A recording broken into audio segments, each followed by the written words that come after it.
Hello everyone. This is the pre-market report video for today, 20th December 2023 for the Indian stock market in terms of Nifty and Bank Nifty. Surprisingly, yesterday Nifty opened 50 points gap up, but in the first 45 minutes there was a huge pressure on IT sector as it dropped over 1.75%. However, it took support at 21,350 and recovered all its losses with the help of Reliance. Here, we know Reliance is positive because of the windfall tax. Then regarding IT, yesterday morning at that time, Accenture's 2024 first quarter results wasn't due to release last night. Don't know why, for some reason, Accenture fiscal year is always between 1st September to 31st August. Hence, their first quarter is always between September to November. So, on Monday night in US, analysts released the Accenture earnings expectation. Revenue-wise, it's between 15.4 to 16 billion US dollars, which means compared to previous quarter, it is estimated negative 2% to positive 2% in dollar terms. Here, as most of us know, Accenture is the market leader and direct competitor to all our Indian IT stocks, especially to TCS and Infosys. Hence, it puts pressure on Indian IT stocks. And also, in December month alone, Indian IT sector increased over 8.5%, which in turn created some profit booking and shorting as well. About institution, FII increased their selling. Yesterday, the net sold for 600 crore rupees, whereas DII net bought for near 300 crore rupees. Then, coming to US market, no stopping there, the rally continues. As we discussed in detail in the last pre-market video, Bank of America expecting at least 4 interest rate cut in 2024, and at present, analysts predicted PC inflation for November month on Friday, yearly basis expect to come below 3% for the first time in last 30 months. Both this info last night made the Fed monitoring tool to increase its rate cut probable chance in March month to over 75% for the first time. Hence, last night also, US market continued its positive rally despite the fact Cleveland Fed President warned that market is little bit ahead. In terms of macro, it was very much mixed as the new building permission for November month project to contract 2.5%,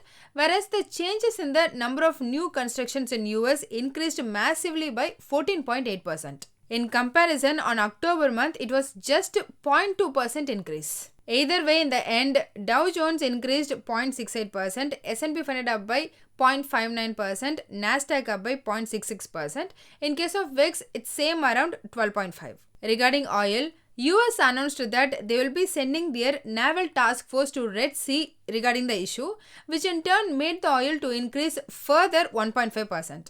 At the time of this video, Brent crude is trading around 79 US dollars per barrel and WTI crude is trading just below 74 US dollars per barrel. Moving on, as we discussed earlier regarding Accenture first quarter results, analysts expects the revenue between 15.4 to 16 billion. However, the original results beats the estimation as it comes as 16.2 billion, an increase of 3%. Similarly, their earnings comes as 3.27 US dollars per share against the expectation of 3.14 US dollars per share. So, earnings wise, Accenture beats the estimation. However, they gave below estimation revenue guidance, hence Accenture opened 3% lower. Still, breakdown wise, their AI related revenue increased around 30% compared to a year ago.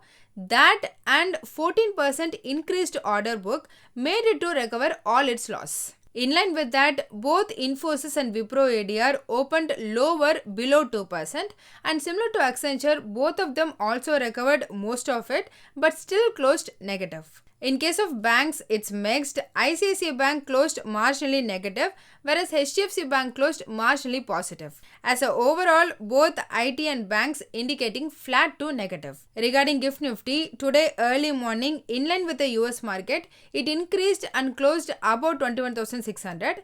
Hence, considering the premium 50 points, it's indicating the gap up opening of 100 to 120 points. It's not just US market influence. At present, Reliance Industries looks very positive as they announced their plan for 75,000 crore rupees investment in sustainable energy generation, including 100 gigawatt power solar panel installation by 2030. As a summary, global momentum and US market is positive, and for the moment, GIFT Nifty is indicating the gap up opening of 100 to 120 points. However, there were some weakness in IT stocks, but still there is a chance for short covering since now Accenture posted good results. Just for info, at present US future market is trading marginally negative. Moving on, yesterday as per stock open interest, Apollo Tyres, RBL Bank, India Mart, Intermesh, Indus Towers, UPL and Infosys got an increase in open interest along with a negative close, indicates the short build-up. On the other hand, Delta Corp, Nestle, Metropolis Healthcare, Shriram Finance, IRCTC,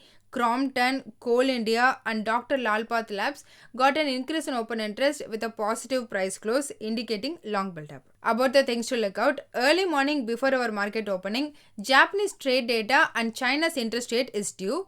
Then during our market hours at 12:30 p.m., UK consumer inflation and Germany's PPI wholesale inflation is scheduled to release. Finally, for US market, CP consumer confidence data, existing home sales data and crude oil inventories are some of the items we need to keep an eye out today. Coming to technical, as we discussed, Nifty opened a gap up of 50 points but dropped to 21,350 and again increased to a fresh record high 21,505. Finally, saw some profit booking and ended with 34 points positive. Thus, on the daily chart, it formed a small bodied bearish candlestick pattern with a long lower shadow, indicating support-based buying at lower levels. However, this pattern somewhat resembles a doji kind of formation as the closing was near to the opening levels, indicating indecisiveness among buyers and sellers about future market trend. And also for the last 2 days, Nifty was range bound within the range of Friday candle and consistently on the lower side it took support near 21,350 while it is regularly taking resistance near 21,500. So as long as the market is trading between 21,350 to 21,500, the range bound texture is likely to continue. Below 21,350, the texture could change and the market could retest the level of 21,300 to 21,250.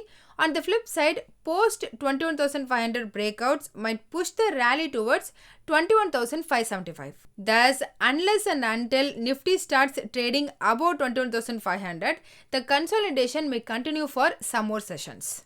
Then in case of Bank Nifty, it opened 70 points gap up and after the initial hour dip, it recovered the intraday losses and managed to close in positive of just 3 points. Thus, similar to Nifty, it also formed a small bodied bearish candle with a longer lower shadow on the daily chart, suggesting support based buying at lower levels. Hence, now Bank Nifty has to hold above 47,750 levels to make an up move towards 48,250, then 48,500 level. Whereas on the downside, support is expected at 47,500, then 47,250 zone. Regarding weekly options front, the maximum call option open interest was at 21,500 strike, followed by 22,000 with new call option writing at 21,500 strike and then 21,900. Thus, from the options data, it's clear 21,500 is the crucial resistance level which will open the doors for 22,000 if gets hold in the next few trading sessions. Whereas the maximum put option open interest was at 21,400 strike followed by 21,300 with new put option writing at 21,400 strike and then 20,800. Hence, from options, the immediate support is at 21,400 to 21,300 level. So that's all in this video. Hope you all got some useful information. Please consider subscribing the channel and liking the video so it will help me beat the YouTube algorithm and also motivate me to do more. Please don't make any investigation based on this as I'm not a SEBI registered advisor. I'm doing this for my and viewers' educational purpose only. Thanks for watching.